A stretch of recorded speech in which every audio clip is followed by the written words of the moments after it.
तो हेलो गुरु लोग, मेरा नाम है केशव और आज हम पढ़ने वाले हैं अब्स पैल्सी के बारे में।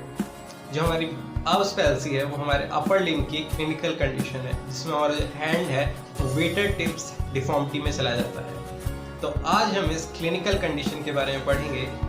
सबसे पहले हम पढ़ेंगे कि ये किस वजह से होती है, फिर उसके बाद इसमें क्या क्या डिफॉर्मिटीज़ होती हैं, कौन कौन सी नर्व्स डैमेज होती है, कौन कौन सी मसल्स डैमेज होती हैं, और फिर उसके बाद इसका ट्रीटमेंट। गुरु लोग कॉपी निकालो, आज का टॉपिक डालो, अब्स पैल्सी।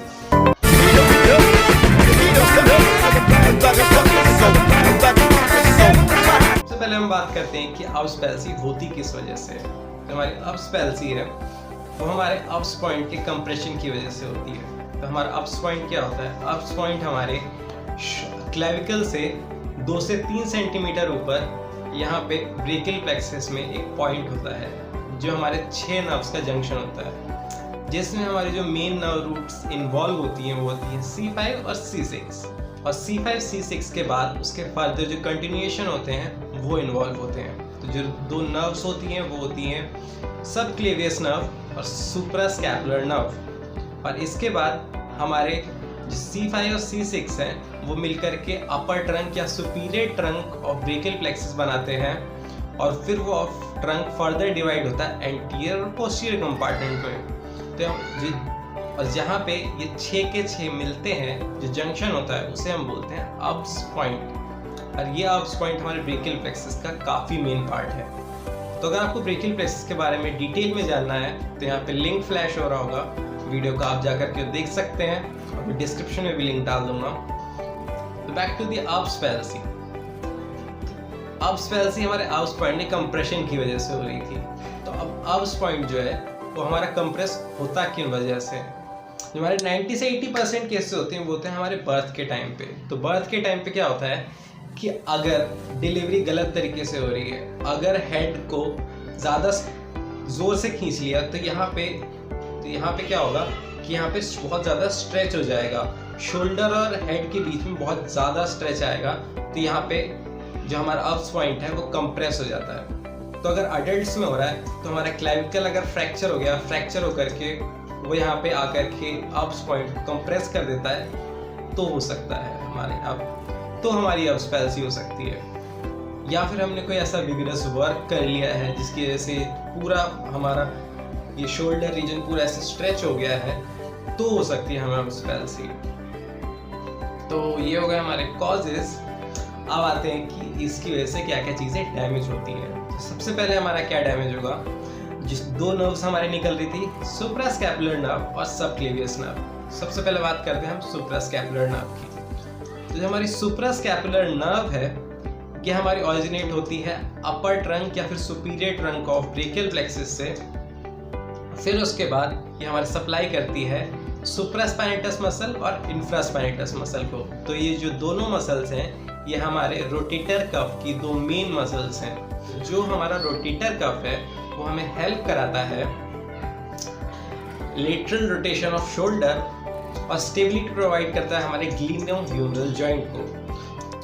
तो अगर सुप्रास्कैपुलर नर्व को डैमेज होता है तो हमारा जो लेटरल रोटेशन ऑफ शोल्डर है वो पूरी तरीके से खत्म हो जाएगा। और फिर उसके बाद जो दूसरी नर्व हमारी डैमेज होती है वो होती है एक्सिलरी नर्व। तो जो हमारी एक्सिलरी नर्व है वो हमारे सुपीरियर ट्रंक के एंटीरियर कंपार्टमेंट से अराइव होती है। तो क्योंकि हमारा अब्स पॉइंट कंप्रेस हो रहा है तो ये वाली नर्व भी पूरी तरीके से डैमेज हो जाएगी। जो हमारी एक्सिलरी नर्व है वो निकलती है हमारे anterior compartment of superior trunk से, और फिर उसके बाद ये हमारी नेक ऑफ द ह्यूमरस पे वाइंड करती है। फिर उसके बाद ये सप्लाई करती है डेल्टॉइड और टीरेस माइनर को। और जो 2 मसल्स हैं ये हमारी काफ़ी बड़ी और मेन मसल्स हैं। तो जो टीरेस माइनर है अगेन पार्ट है हमारे रोटेटर कफ का। तो हमारे रोटेटर कफ में 4 मसल्स होती हैं, 4 में से 3 डैमेज हो चुकी हैं, पूरी तरीके से उनकी नर्व सप्लाई खत्म हो चुकी है। तो हमारा लेटरल रोटेशन पूरी तरीके से खत्म हो जाएगा। और जो हमारी दूसरी मसल थी डेल्टॉइड, तो हमारी डेल्टॉइड मसल वो हमें हेल्प करती है flexion off shoulder, extension off shoulder और अबडक्शन ऑफ शोल्डर। तो क्योंकि हमारे डेल्टॉइड का नर्व सप्लाई कट हो चुका है तो ये तीनों फंक्शन हमारे चले जाएंगे शोल्डर के। तो हमारा शोल्डर है वो पूरा सिर्फ ऐसे स्टिक हो जाएगा, क्योंकि वो अब बाहर नहीं हो सकता है, बाहर नहीं खुल सकता, आगे नहीं जा सकता और ना ही पीछे जा सकता है। तो हमारा जो शोल्डर है वो इंटरनली रोटेट करके फिक्स हो जाएगा अपनी जगह पे, क्योंकि लेटरल रोटेशन भी डैमेज है, तो वो सिर्फ इंटरनल रोटेशन पे आकर के फिक्स हो जाएगा। फिर उसके बाद और कौन सी नर्व डैमेज होती है हमारी, और जो तीसरी नर्व हमारी डैमेज होती है वो होती है हमारी मस्कुलोस्केलेटल नर्व। हमारी मस्कुलोस्केलेटल नर्व है वो अगेन हमारे lateral cord of the brachial plexus से ओरिजिनेट होती है और उसके बाद आकर के सप्लाई करती है हमारे बाइसेप्स ब्रेकियालिस और ब्रेकियोरेडियलिस को। तो क्योंकि अगर वो डैमेज होती है तो हमारी नर्व सप्लाई पूरी तरीके से कट हो जाती है हमारे फ्लेक्सर्स ऑफ एल्बो की। और फिर उसके बाद हम बात करते हैं कि और कौन सी नर्व डैमेज होगी। तो क्योंकि हमारी lateral cord of the brachial plexus damage हो रहा है, उसको ऊपर से नर्व सप्लाई नहीं मिल रही है, तो हमारी लेटरल कॉर्ड है उससे हमारे सुपिनेटर ऑफ फोरआर्म और एक्सटेंसर्स ऑफ रिस्ट इन मसल्स को भी सप्लाई आता है। अगर lateral cord of brachial plexus damage होगा तो इनकी भी नर्व सप्लाई पूरी तरीके से कट हो जाएगी और जो हमारा हैंड है वो वेटर स्टिप डिफॉर्मिटी में चला जाएगा। जो हमारी हैंड क्लिनिकल रिप्रेजेंटेशन होगी वो होगी hanging by the side, shoulder internally rotated, elbow extended, forearm pronated, wrist flexed. तो ये हमारी पूरी वेटर स्टिप डिफॉर्मिटी की रिप्रेजेंटेशन है। हमारा हैंड कुछ इस तरीके से दिखेगा। तो फिर अब हम बात करते हैं कि इसे ठीक कैसे किया जाए। सबसे पहली बात है कि इसका मेडिकल मैनेजमेंट कैसे होगा।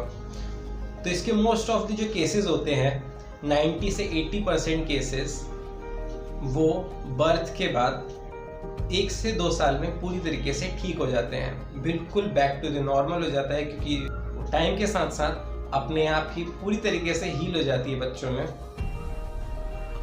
और अगर नहीं होती है तो मेडिकल मैनेजमेंट इसका ज़्यादा कुछ ऐसा है नहीं, पर हमें कुछ प्रिकॉशंस देखने पड़ते हैं जिससे कि वो इंजरी फर्दर एग्जेजरेट ना हो।